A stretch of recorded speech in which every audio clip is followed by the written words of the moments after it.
एक दिन एक गांव में एक शमाइला नाम की लड़की रहती थी। वो अपनी मोहब्बत भरी फितरत और मदद करने की आदत की वजह से मशहूर थी। एक दिन शमाइला बाजार से वापस घर जा रही थी कि रास्ते में एक जख्मी भेड़िया मिलता है। शमाइला ने खतरात की बारी में जानते हुए भी भेड़िया की मदद की और उसकी जख्मों की देखभाल की। भेड़िया हैरान हुआ शमाइला की मोहब्बत देखकर और वादा किया कि वो शमाइला को नुकसान नहीं पहुंचाएगा।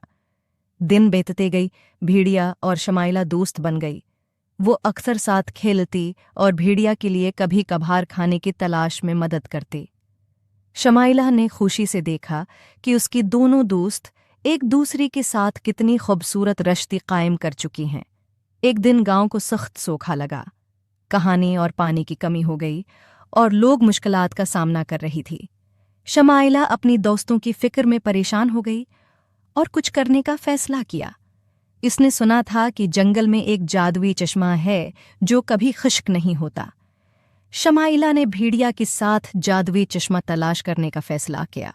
दिनों की मशक्कत के बाद वो जादुई चश्मा तक पहुंच गईं।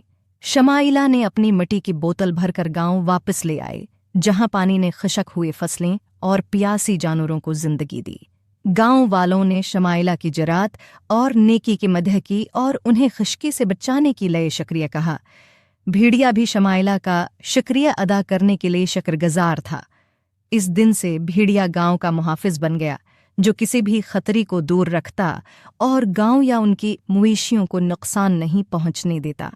शमाइला की नेकी और जरात ने सबको एक अहम सबक सिखाया कि वाक़ई दोस्ती और नेकी किसी भी रुकावट को पार कर सकती हैं।